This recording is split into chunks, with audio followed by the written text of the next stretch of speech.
અરવલ્લી જિલ્લાના મોડાસામાં કોંગ્રેસ અને અનુસૂચિત જાતિ દ્વારા ગૃહમંત્રી અમિત શાહ દ્વારા આપવામાં આવેલ વિવાદાસ્પદ નિવેદનને લઈને વિરોધ પ્રદર્શન કરવામાં આવ્યું હતું। મોડાસા બસપોર્ટ પાસે આવેલ બાબા સાહેબની પ્રતિમા આગળ વિરોધ પ્રદર્શન તેમજ ધરણા કાર્યક્રમનું આયોજન કરાયું હતું તેમજ ગૃહમંત્રી અમિત શાહ માફી માંગે તેવી માંગ કરાઈ હતી। સમગ્ર ઘટના અંગે ધરણા પ્રદર્શન કરી રહેલા કોંગ્રેસના હોદ્દેદારો અને કાર્યકરોની પોલીસ દ્વારા અટકાયત કરવામાં આવી હતી।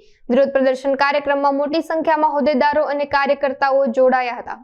દેશના બંધારણના ઘડવૈયા એવા ડૉક્ટર બાબા સાહેબ ભીમરાવ આંબેડકર જીની જે પ્રમાણે આજે દેશના ગૃહપ્રધાન અમિત શાહ દ્વારા સંસદની અંદર ટીકા ટિપ્પણી દ્વારા જે અપમાનજનક શબ્દો વાપરવામાં આવ્યા હતા એ અનુસંધાને સમગ્ર દેશની જનતાનું એક દિલ દુખાયું હતું ને પ્રજા ખૂબ જ દુઃખી હતી કે આટલા મોટા વ્યક્તિ કે જેને દેશનું બંધારણ બનાવ્યું, દરેક જ્ઞાતિ ધર્મ જાતિના લોકોનું એક સંવિધાનમાં સ્થાન રહે તેઓ બંધારણ ઘડ્યું, જેને એવી વ્યક્તિની ટિપ્પણી એ આ દેશની જનતા સહન ન કરી શકે। તે બાબતને જ્યારે આજે અરવલ્લી જિલ્લા કોંગ્રેસ દ્વારા તમામ અમારા આગેવાન મિત્રો, પૂર્વ ધારાસભ્ય શ્રી દ્વારા ડૉક્ટર બાબા સાહેબ આંબેડકરની પ્રતિમા જોડે અમે ધરણાનો કાર્યક્રમ રાખ્યો હતો, વિરોધ પ્રદર્શન હતું।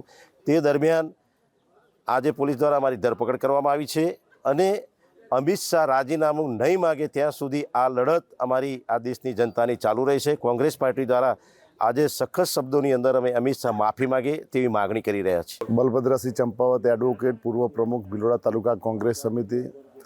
આજ રોજ જે આપણા બાબા સાહેબ આંબેડકર ભારત દેશના સંવિધાનના ઘડવૈયા અને સરસ મજાની લોકશાહીના પ્રણેતા એવા બાબા સાહેબ આંબેડકરના વિશે સંસદમાં આપણા દેશના ગૃહમંત્રી અમિતભાઈ શાહ સાહેબે જે ટીકા ટિપ્પણી કરી છે, ત્યારે બાબા સાહેબના બંધારણથી સર્વ સમાજ હોય કે સર્વ ધર્મના લોકો હોય એ હળીમળીને એક હરિયાળું ભારત દેશમાં જીવન જીવતા હોય ત્યાં એમનું અપમાન કર્યું છે।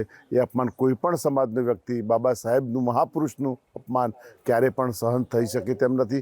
ત્યારે આજે અમે ધરણાનો કોંગ્રેસ પક્ષ દ્વારા ધરણાનો કાર્યક્રમ રાખવામાં આવ્યો છે અને એમને સખત શબ્દોમાં વખોડી કાઢી અમિત શાહ રાજીનામું આપે તેવી અમારી ઉગ્ર માગણી છે। અમને આ તબક્કે પોલીસે ડિટેઇન કર્યા છે અને હાલ અહીંયા પોલીસ સ્ટેશન લાવ્યા છે, પરંતુ અમારો આ વિરોધ, અમિત શાહની ટીકા ટિપ્પણીનો વિરોધ, તેઓ માફી માગે, જાહેરમાં લોકોની માફી માગે તેવી અમારી માગણી છે। બાબા સાહેબનું, આંબેડકર સાહેબનું અપમાન એ સમગ્ર સંવિધાનનું અપમાન છે, ભારત દેશના તમામ નાગરિકનું અપમાન છે, એ ક્યારે પણ સાંખી નહીં લેવાય।